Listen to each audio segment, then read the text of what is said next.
मंत्री जी विराजमान है, शिक्षा मंत्री महोदय विराजमान है और निरंतर राजस्थान आप सभी के मार्गदर्शन में शिक्षित राजस्थान और विकसित राजस्थान की ओर निरंतर अग्रसर है। इसी में एक नवाचार आज और किया जा रहा है, ऑन डिमांड परीक्षा की करतल ध्वनि जोरदार होनी चाहिए।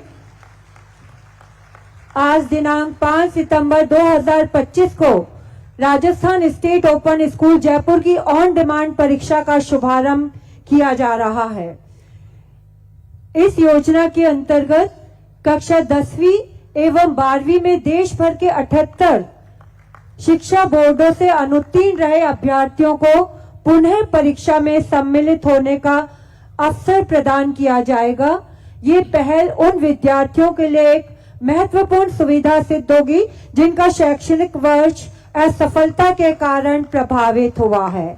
करतल ध्वनि, जोरदार करतल ध्वनि के साथ हमारे सम्मानित मंच का और शिक्षा विभाग के नवाचारों का बहुत बहुत धन्यवाद।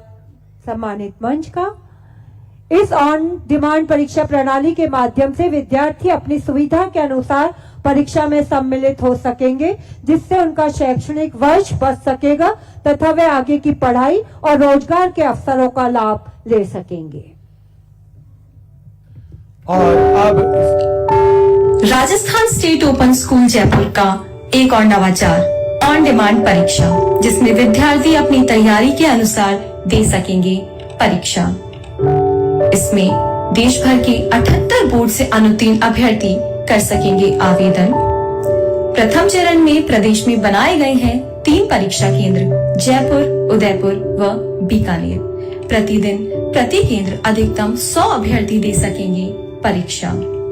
माह के प्रथम 3 सप्ताह में होगी परीक्षा व अंतिम सप्ताह में होगा परीक्षा परिणाम घोषित। जब चाहो तब परीक्षा। इस प्रणाली के माध्यम से विद्यार्थी शीघ्र पुनः प्रवेश पाकर न केवल एक शैक्षणिक वर्ष बचा सकेंगे, बल्कि अगली कक्षा में समय से प्रवेश भी प्राप्त कर पाएंगे।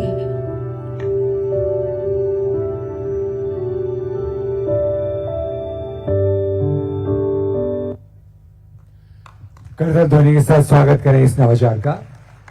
और अब समय है कि हम आदर और सम्मान के साथ आमंत्रित करें उस व्यक्तित्व को जिन्होंने इस प्रदेश का नेतृत्व संभाले हुए बहुत लंबा समय नहीं हुआ है, लेकिन इस कम अवधि में भी उन्होंने साबित कर दिया है कि विचार स्पष्ट हो, प्रगतिशील सोच हो तो इस प्रदेश को विकास की राह पर जाने से कोई नहीं रोक सकता। प्रदेश को अपना सशक्त नेतृत्व दे रहे हमारे यशस्वी मुख्यमंत्री माननीय श्री भजन लाल जी शर्मा, हम चाहेंगे कि जोरदार करतल ध्वनि के साथ स्वागत और अभिनंदन करें माननीय मुख्यमंत्री महोदय का, जो आज अपना आशीर्वाचन देने के लिए हमारे साथ।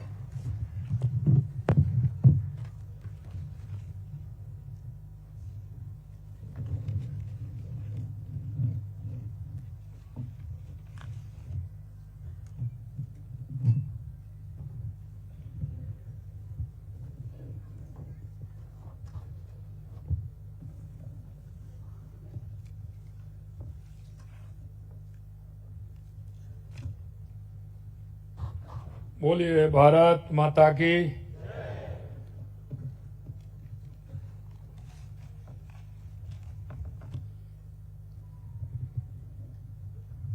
आज शिक्षक दिवस है।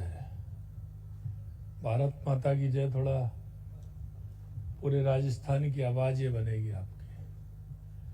भारत माता की, भारत माता की, भारत माता की। आज के राज्य स्तरीय शिक्षक सम्मान समारोह के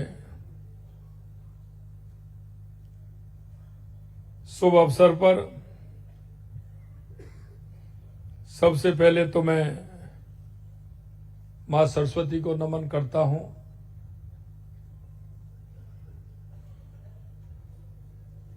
और देश के एक महान व्यक्तित्व जिन्होंने आजादी से पहले और आजादी के बाद में अपने आप को इस मां भारती के लिए समर्पित करते हुए देश के अंदर एक जिस बीजारोपण का काम किया, ऐसे में जो इस खुशी को हम कहने से नहीं अंतरात्मा की आवाज से बांट सकते हैं कि जो ये कहते थे कि लोग मेरे को शिक्षक के नाम से जाने, ये मेरी सबसे ज्यादा प्रसन्नता होगी। ऐसे डॉक्टर सर्वपल्ली राधाकृष्णन जी को उनके चरणों में प्रणाम करता हूं और उनको श्रद्धांजलि अर्पित करता हूं। और मैं आगे के इस राज्य स्तरीय सम्मेलन के इस कार्यक्रम में मंच पर विराजमान कैबिनेट में मेरे साथी उप मुख्यमंत्री भाई प्रेमचंद जी बैरवा, जिन्होंने बहुत ही मार्मिक आज शिक्षक दिवस के अवसर पर अपने विचार रखे। हमारे दूसरे कैबिनेट के साथी शिक्षा मंत्री सम्मानीय मदन दिलावर जी, जो मन से शिक्षा के क्षेत्र में बदलाव लाना चाहते हैं, लगातार शिक्षा मंत्री बनने के बाद वो बहुत ही गति से काम कर रहे हैं। ऐसे माननीय हमारे शिक्षा मंत्री मदन दिलावर जी, शासन सचिव स्कूल शिक्षा एवं पुस्तकालय विभाग कृष्ण कुणाल जी, आयुक्त mid day meal बिस्मोन Sharma ji, राज्य परियोजना निदेशक आयुक्त राजस्थान स्कूल शिक्षा परिषद अनुपमा जोरवाल जी, संयुक्त शासन सचिव शिक्षा मनीष गोयल जी, निदेशक माध्यमिक एवं प्रारंभिक शिक्षा सीताराम जाट जी, निदेशक राजस्थान राज्य शैक्षिक अनुसंधान एवं प्रशिक्षण परिषद श्वेता फगड़िया जी, और हमारे बीच में हमारे सेवा भारती से आए सम्मानीय मूलचंद जी भाई साहब, माननीय करण सिंह जी जो किसान संघ से आए हैं, और मेरे सामने बैठे वो सभी शिक्षक जो आज मेरा सौभाग्य है कि उनको सम्मान करने का अवसर मुझे मिला है।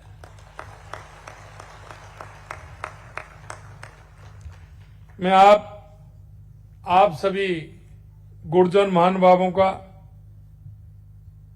सभी सज्जनों का, देवियों का आज के इस कार्यक्रम में बहुत बहुत स्वागत करता हूं, अभिनंदन करता हूं। आप सभी को मैं प्रणाम करता हूं।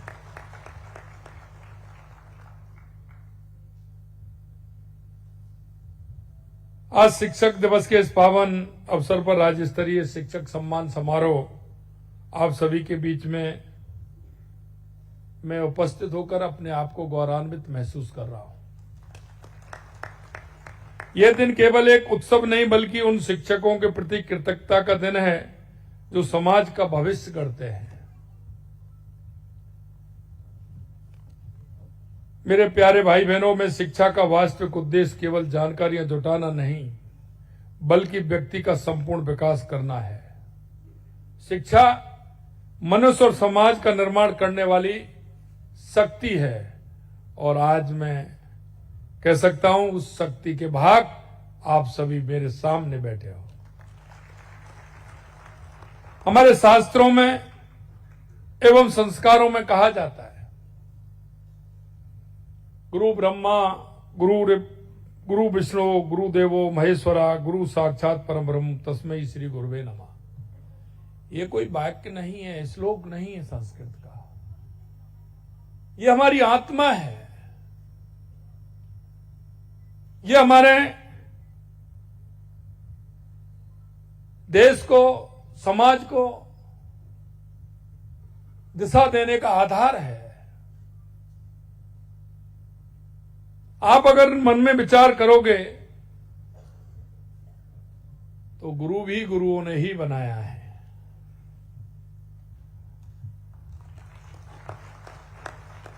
गुरुओं को भी गुरुओं का आशीर्वाद रहा है, और ये हमारी परंपरा है। और हमारा गुरु एक शिष्य को नहीं, एक व्यक्तित्व को गढ़ने का काम करता है।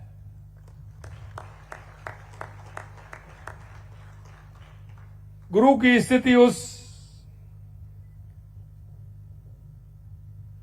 प्रजापति की होती है जो एक मटके के अंदर जब उसको ठोकता है, बनाता है, तो उसमें एक हाथ उसके अंदर होता है और दूसरा हाथ बाहर होता है, और उस पर जब वो चोट करता है तो अंदर का सहारा लगाता है और ऊपर से धीरे धीरे ठोकता है, और जब उसका स्वरूप निखरता है तो अपना किस तरह से वो काम करता है, और हम सबको उसको देखने में और उसको जब हम काम में लेते हैं तो हम जिस उद्देश्य के लिए उसको लेकर के आते हैं वो उद्देश्य हमारा पूरा होता है। मैं आप सभी गुरुजनों को यही कहना चाहता हूं कि हमारी ये भारतीय संस्कृति में गुरु शिष्य परंपरा हजारों वर्ष से ज्ञान प्रकाश फैलाती आई है, और आप किस तरह से उस शिष्य को एक मजबूत, एक विचार, एक संस्कार देने का काम करते हैं। मैं कह सकता हूं कि इस राष्ट्र को मजबूत बनाने में, समाज को दिशा देने में, समाज का उत्थान करने में अगर सबसे पहले किसी का योगदान है तो वो हमारे गुरुओं का योगदान है, हमारे गुरुओं का।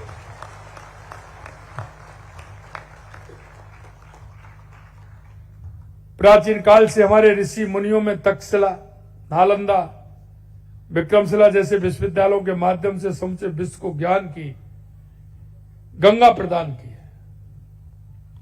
हमारी परंपरा में गुरु केवल शिक्षक नहीं बल्कि जीवन के मार्गदर्शक होते हैं। महर्षि द्रोणाचार्य से लेकर के चाणक्य तक हमारे गुरुओं ने न केवल विद्या दी बल्कि संस्कार और मूल्यों का भी संचार किया है। राजस्थान की धरती सदैव से ही विद्या और संस्कृति के लिए पावन भूमि रही है, और मैं कह सकता हूं कि राजस्थान के वो संस्कार हैं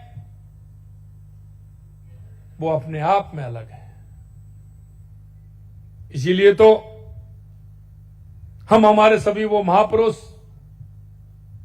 जिनको देख करके उनका नाम लेते ही मन के अंदर एक अलग सी स्फूर्ति पैदा होती है। चाहे वो महाराणा प्रताप हो, महाराजा सूरजमल हो, या मां पन्नाधाय हो, या मीराबाई हो, या मां अमृता देवी हो, उनके जीवन को अगर आप देखेंगे तो राजस्थान में जो संस्कृति है, राजस्थान की मिट्टी में जो खुशबू है वो अलग जगाने वाली है, दुनिया में ऐसी कहीं नहीं मिलेगी। इसलिए मैं जिक्र करता हूं। कभी कभी हमारे मन में कई तरह के विचार आते हैं, लेकिन गुरुदेवों मैं तो इतना ही कहना चाहता हूं, आप अपने मन में विचार कर लीजिए। मन को अगर आप कहीं आपको शांति मिलेगी तो जीवन के उस परोपकार में और उपकार के अलावा दूसरी किसी भी चीज में आपको नहीं मिलेगी।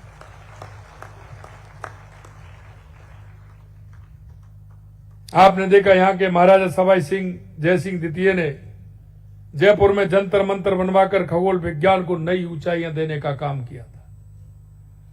पुष्कर और माउंट आबू जैसे स्थान माध्यमिक आध्यात्मिक शिक्षा के केंद्र बने रहे। राजस्थान में ज्ञान हस्तांतरण की परंपरा अत्यंत समृद्ध रही। यहां के कलाकार ने पीढ़ी दर पीढ़ी इतिहास, संस्कृति और नैतिक मूल्यों को आगे बढ़ाया। हमारी संस्कृति, शास्त्रीय संगीत से लेकर के हमारे जितने भी गायन के क्षेत्र में हमारे कलाकार हैं, उन्होंने राजस्थान का नाम ऊंचा करने का काम किया है। हमारे गीत और कहानियों में नई परंपरा आज भी जीवंत है, जो संस्कार देती है, और उस संस्कार के माध्यम से लगातार जो हमारी पीढ़ी है उसको जिस तरह के संस्कार मिल रहे हैं वो आप सभी के सामने है। मैं सिर्फ इतना कहना चाहता हूं कि हमारे संस्कार लगातार आने वाली पीढ़ी में इसी तरह से मिलते रहेंगे तो हमारे विचार और हमारे राजस्थान की खुशबू दुनिया के अंदर फैलती रहेगी।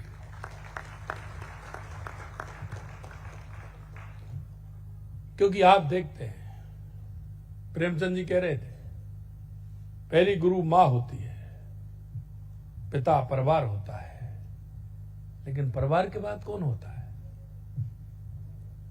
परिवार के बाद कौन होता है? हमारा गुरु होता है। और गुरु जब बच्चे में चरित्र निर्माण के संस्कार बोने का काम करता है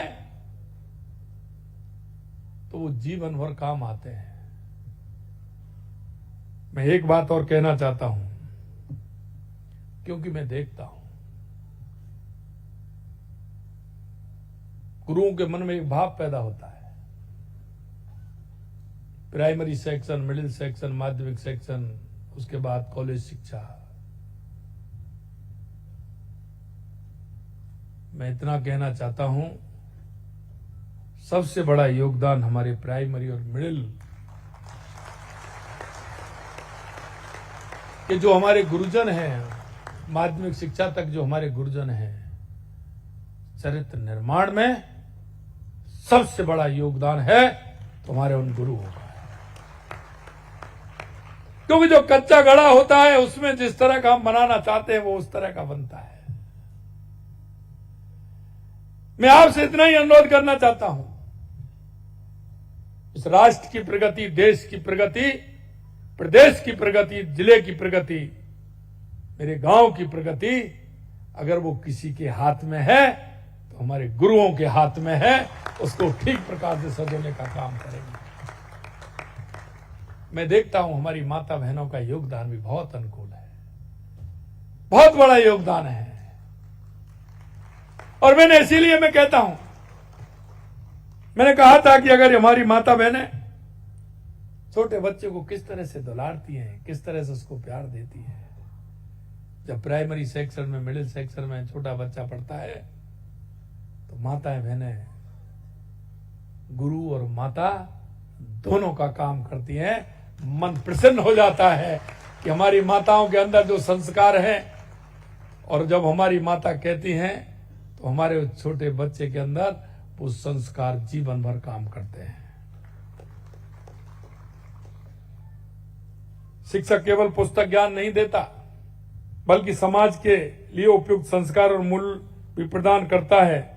बच्चों में सत्य, अहिंसा, करुणा, सेवा भावना और राष्ट्र प्रेम के अगर बीज बोता है तो वो मेरा गुरु बोता है, गुरु होने का काम करता है।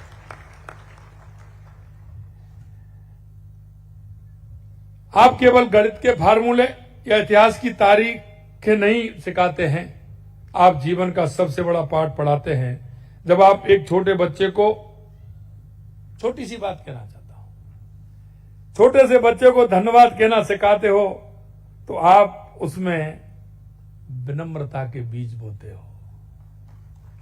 धन्यवाद बहुत छोटा शब्द है, लेकिन धन्यवाद कहना हमको कैसे आता है? हम अगर उसको प्रयोग में लेते हैं, उसको अगर बच्चे को सिखाते हैं तो वो कितना मन प्रसन्न करता है। अगर सामने वाले को किसी काम होने के बाद अगर हम उसको प्रणाम करके धन्यवाद देते हैं तो उस व्यक्ति के मन में वो उसके प्रति सम्मान प्रकट करता है। आप सिखाते हैं असफलता कोई अंत नहीं बल्कि एक नई शुरुआत होती है। आप सिखाते हैं कि ईमानदारी सबसे बड़ा धन है। आप सिखाते हैं दूसरों की सेवा सच्ची पूजा है। मैं आपसे इतना ही कहना चाहता हूं कि आप परिवार के अलावा अगर बच्चे में संस्कार देने का काम करते हैं, और वो ऐसे संस्कार होते हैं कि वो जीवन भर याद करने वाले होते हैं। और गुरु का सम्मान तो वो होता है जब अपने आप के सामने अपने शिष्य को कहीं ना कहीं अपने से बड़ा देखता है तो गुरु के सपने पूरे हो जाए।